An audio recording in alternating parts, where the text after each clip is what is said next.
नमस्कार दोस्तों, कैसे हैं आप सभी। उम्मीद करता हूं काफ़ी अच्छे होंगे और सभी को पता है कि रीट मुख्य परीक्षा है जिसकी तैयारी तो बहुत बेहतरीन आपकी चल रही है। लेकिन इसी बीच दोस्तों आप सभी को पता है कि एग्जाम डेट डिले हुई, लेकिन उसके बाद में एग्जाम डेट भी दोस्तों डिसाइड कर दी गई है। 25, 26, 27, 28 4 दिन ये प्रक्रिया होने वाली है एग्जाम की। और एग्जाम के जो फॉर्म है वो भी दोस्तों 21 तारीख से भरे जाने हैं। लेकिन इसी बीच दो विवाद दोस्तों से बातें सामने आ रही है, इसको लेकर कॉमेंट भी काफ़ी आ रहे हैं कि क्या होगा क्या नहीं होगा। पहला जो विवाद दोस्तों आपके सामने है, एक तो 40% अंकों का कि 40% अंक लाने अनिवार्यता, एक वो बात चल रही है। दूसरा एक मामला आया है अपने सामने, 82 नंबर्स वालों को क्या एलिजिबल किया जाएगा या 55% वालों को। दोनों ही बातें तो पूरी डिटेल से चर्चा करेंगे इस वीडियो के अंदर, और उम्मीद है कि इस वीडियो के बाद में आपका कोई भी किसी प्रकार का डाउट नहीं रहेगा। तो ज़्यादा से ज़्यादा भैया लाइक कर देना, शेयर कर देना, जिससे कि सभी तक की दो बातें संशय जो हैं वो क्लियर हो पाए। और शेयर करोगे तभी तक सभी तक पहुंचेगा ये वीडियो। और सब्सक्राइब जरूर कर लेना, क्योंकि यहीं पे आपको रीट मुख्य परीक्षा की तैयारी बिल्कुल निःशुल्क करवाई जा रही है। चलिए बात करते हैं, ठीक है। देखो, पहली बात जो आपके सामने चल रही है, विवादों का घेरा दोस्तों हर भर्ती को लेकर बना रहता है, कुछ ना कुछ जो नए नियम आते हैं। देखो, पहली जो बात मैं आपको बताता हूं कि यहाँ पर जो डिसाइड किया गया कि सर 82 जो नंबर है, 82 यानी 82 जो नंबर लेके आएगा, क्या वो पात्र होगा, क्या वो पात्र होगा, ये बात आ रही है रीट के अंदर। अब देखो, ये सिर्फ आरक्षित वर्ग के लिए है। किसके लिए? आरक्षित वर्ग के लिए। जनरल कैटेगरी का कोई भी स्टूडेंट है उसको 60% अनिवार्य है। भैया जो जनरल कैटेगरी का स्टूडेंट है, सुनना मेरी बात को, जो जनरल कैटेगरी का स्टूडेंट है उसको तो 60% लाने अनिवार्य, यानी उसके 90 नंबर बनते हैं, तो उसको तो लाने, उसके लिए कोई यहाँ पर प्रावधान दोस्तों नहीं है कि जिसके 89 आ गया क्या हो सकता, नहीं। लेकिन ये जो है आरक्षित जितने भी वर्ग हैं जिनको 55% की मान्यता दी गई है, आरक्षित वर्ग है। अब एक चीज यहां पर देखने को वाली है कि क्या 82 नंबर वाले शामिल होंगे इस परीक्षा के अंदर? बिल्कुल। यहां पर हुआ क्या है, एक्चुअल में सरकार ने कितने डिसाइड किए थे? 55%, यानी जो आप विज्ञप्ति देखोगे जो आई थी उसमें 55% नंबर जिसके आते हैं वो एलिजिबल होगा, जिसके 55% नंबर आते हैं वो एलिजिबल होगा। ये एक यहां पर बताया गया। लेकिन अगर आप देखेंगे कि 55%, अगर 150 नंबर के 55% अगर हम निकालते हैं, 55% अगर हम नंबर निकालते हैं तो लगभग ये आपके बनते हैं 150 के 55%, 0 से 0, लगभग ये नंबर बनते हैं आपके 82.5 नंबर बनते हैं। सुनना मेरी बात को, यानी बोर्ड सरकार के द्वारा, जो राजस्थान सरकार उसके द्वारा जो नंबर 55% बताए गए थे, और 150 के 55% इतने नंबर बनते हैं। अब नंबर है 82 यानी 82 नंबर वाले। यहां पर एक्चुअल में हुआ क्या है, जो आपकी केंद्रीय परीक्षा होती है, केंद्रीय पात्रता परीक्षा, केंद्रीय पात्रता परीक्षा जो होती है आपकी, सुनना मेरी बात को, केंद्रीय पात्रता परीक्षा जिसे सीटेट के नाम से आप जानते हैं, है ना, केंद्रीय पात्रता परीक्षा होती है, ठीक है, दिखाई दे रहा है आपको। उसके अंदर दो प्रावधान लिखे गए हैं। एक तो बोला कि 55% नंबर वाला क्या होगा, एलिजिबल है, जिसके 55% है वो तो एलिजिबल है। साथ साथ में ये तो प्रतिशत के अंदर बताया गया था, साथ साथ में अंक भी उन्होंने माने थे। उन्होंने कहा कि सिर्फ 82 जिसके नंबर आते हैं, 82 नंबर आते हैं वो भी एलिजिबल होगा, यानी जिसके 55% बन रहे हैं वो तो एलिजिबल है ही, लेकिन जो 82 लेके आ जाता है वो भी एलिजिबल इसमें माना जाएगा। किसके अंदर? केंद्रीय पात्रता परीक्षा, इसके अंदर ये प्रावधान दोस्तों था। और इसी के बिहाव के ऊपर, इसी के बिहाव पे कल फैसला दोस्तों हाई कोर्ट की तरफ से आ गया है कि जिसके 55% है वो तो दोस्तों शामिल होगा, लेकिन जिसके अंक 82 नंबर हैं, जो 82 नंबर है वो भी दोस्तों इसमें शामिल हो गया है। तो बहुत ही अच्छी खबर है, बहुत अच्छी खबर है कि जिसके 82, यहां पर अगर गौर से देखेंगे कि जो 82 नंबर है ना, ये लगभग आपके 54.56 के आसपास बनते हैं, है ना, इतने बनते हैं, देख लेना निकाल के, शायद इतने ही बनते हैं, जो कि पूरे 55% नहीं बनते। तो लेकिन अब क्या है, जिसके 82 नंबर है वो शामिल होगा। तो एक अच्छी खबर है, बिल्कुल क्लियर कट एकदम फैसला हो चुका है कि जिसके 82 नंबर है वो शामिल होगा। अब बात आती है दूसरी यहां पर कि कौन कौन से स्टूडेंट शामिल होंगे, क्योंकि याचिका दायर की थी, क्या उन्हें को फायदा मिलेगा। देखो, यहां पर यह फैसला हाई कोर्ट ने बोर्ड को भेज दिया है कि इस बात पे को इस सभी को शामिल किया जाए। अब इसमें दो बातें हो सकती हैं।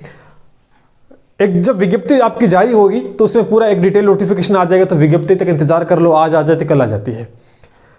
कई बार क्या होता है कि जो कोर्ट के फैसले होते हैं, कई बार ऐसा होता है कि जो इसमें अप्लाई करते हैं उन्हीं को फायदा मिलता है, जो नहीं करते तो वो एक अलग बात है। लेकिन मेरे हिसाब से सबको मिलेगा, क्योंकि ये हाईकोर्ट का फैसला और बोर्ड को भेजा गया है ये, तो बोर्ड इसमें निश्चित रूप से सभी को शामिल कर लेगा। अगर ऐसा नहीं होता है या जिन्होंने याचिका लगाई कल उनको करते हैं, तो आप फिर भी हाईकोर्ट का सहारा ले सकते हैं। और जो इनके वकील हैं मैं टेलीग्राम पे डाल दूंगा, वहां से उनसे संपर्क करके आप भी इसके अंदर अपनी भागीदारी दे सकते हैं। बशर्ते चिंता नहीं करनी है, आपको 82 नंबर है तो बोर्ड के हिसाब से पूरी विज्ञप्ति के अंदर आपको शामिल कर लिया जाएगा। किसके यहाँ पे? ये केंद्रीय पात्रता परीक्षा में कि 55% वाला भी शामिल है और 82 नंबर वाला भी शामिल है। तो अपने तो 82 वाला नहीं था प्रावधान, अपने तो 55% का था, तो ये अपना 82 वाला भी शामिल दोस्तों हो गया है। तो ये एक राहत की खबर है सभी के लिए कि जो 82 नंबर है वो शामिल होगा। पहली बात मेरे हिसाब से क्लियर हो गया होगा। दूसरा जो पॉइंट है उस पर बात करते हैं। दूसरा जो पॉइंट है वो है 40%। क्या 40% अंक अनिवार्य है लाने, जो कि और भर्ती परीक्षा में हो रहे हैं? क्या अनिवार्य है होंगे रीट परीक्षा में? देखो 40% अंक लाना अनिवार्य है नहीं। मैं आपको कुछ बातें बताता हूं। अगर आप देखेंगे कि पहला पॉइंट अगर नोटिस करेंगे कि रीट एक जो है पात्रता परीक्षा थी। क्या थी? पात्रता परीक्षा थी। पहली बात तो ये, जिसके अंदर अनिवार्यता थी क्या थी? 60% की अनिवार्यता थी और ओबीसी आरक्षण के लिए 55% की अनिवार्यता थी। तो यहां पर एक जो पात्रता परीक्षा और जिसमें अंक निर्धारण था, ये स्टूडेंट है वो क्वालिफाई करके आए हैं। यहां पर ये स्टूडेंट है वो क्वालिफाई करके दोस्तों आए हैं। तो यहां पर एक कंडीशन तो ये। दूसरी बात बताऊं, अदर जो स्टेट है, अदर जो आपके स्टेट है, वहां पर दोस्तों ये रूल लागू नहीं है। ये 40% वाला अंक शामिल करने वाला सिस्टम उसके अंदर नहीं। तीसरी बात आपको बताऊं, इसी पात्रता परीक्षा के बेस पर, इसी पात्रता परीक्षा के बेस के ऊपर, परीक्षा के आधार पर दोस्तों संविदा के ऊपर आपको पता है कि विद्यार्थी मित्र है वो लगाए जा रहे हैं स्कूलों के अंदर।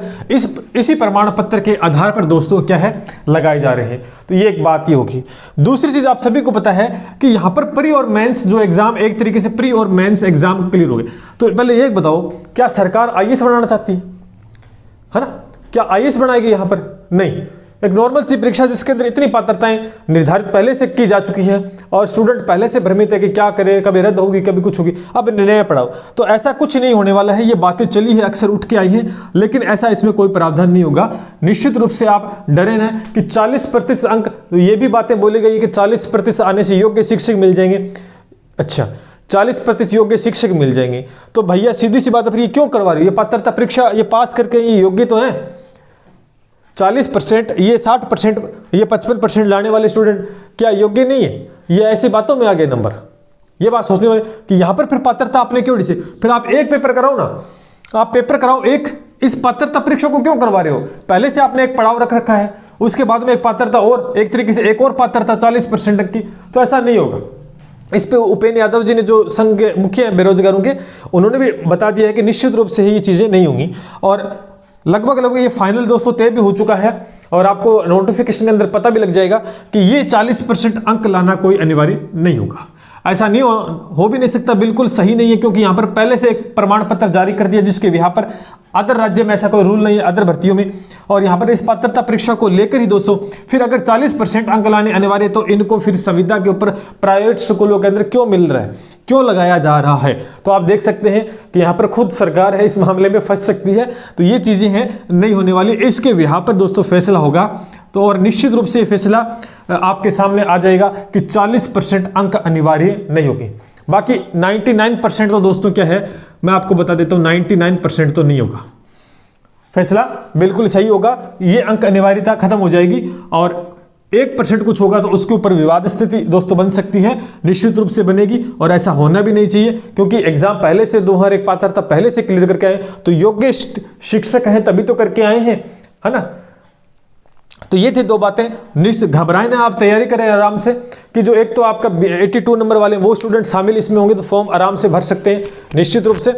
और जो 40% अंक की जो अदर एग्जाम में पात्रता परीक्षा है, एक तरीके से कह सकते हैं कि अनिवार्यता हर सब्जेक्ट में लाना, तो वो इस रीट मुख्य परीक्षा में दोस्तों नहीं होने वाला है। और तीसरी चीज दोस्तों मैं आपको बता दूं कि जो मेरिट है, कई बार पूछते कि मेरिट का जो इशू है, बताया जा रहा है कि मेरिट है वो राज्य स्तरीय बनेगी। मेरिट है वो जिला वाइज नहीं बनने वाली है, मेरिट आपकी राज्य स्तरीय ही बनेगी। ये भी एक कमेंट मैंने देखा था कि मेरिट किस बिहाफ पे बनेगी, तो मेरिट है वो आपकी राज्य स्तरीय बनने वाली। तो ये थी 2 बातें। आई होप के जो डाउट आपके मन में थे वो क्लियर हो पाए होंगे। फिर भी क्वेश्चन से रहता तो आप कमेंट के माध्यम से हमसे डिस्कस कर सकते हैं। यूट्यूब पे कर लो, टेलीग्राम पे डाल दो, या इंस्टाग्राम पे डीएम वगैरह भी आप कर सकते हो। बाकी आप अच्छे तरीके से वेल मेंटेन तैयारी करें, निश्चित रूप से सिलेक्शन होएगा। 70 दिन है आपके पास। एक कमाल की स्ट्रेटजी बनाएं जो कि सफलता के अंदर आपको किसी प्रकार से समस्या आपके सामने ना आए। इस प्रकार के रणनीति के साथ दोस्तों मैदान में उतरें, और मैदान के अंदर उतरने के बाद में जो आपने रणनीति में उसी के बिहाफ पे दोस्तों आप अपना प्रदर्शन करें, निश्चित रूप से आपको सफलता मिलेगी। चैनल के माध्यम से लगातार जुड़े रहना, क्योंकि यहाँ पर रात को 9 बजे मैथ IPL सीरीज स्टार्ट है। लगातार दोस्तों से लेवल 1 और 2 दोनों के लिए है, ज्वाइन कर सकते हैं, मज़ा आएगा। बहुत इंटरेस्टिंग चीज़ें हैं। एग्जाम में सेट के विद्यार्थी वो भी इसको शामिल हो सकते हैं, और निश्चित रूप से आपको ये यूट्यूब चैनल जो अपना है ये कहीं ना कहीं आपको दोस्तों हेल्प जरूर करने वाला है। चलिए इसी के साथ दोस्तों मिलते हैं। जय हिंद, जय भारत।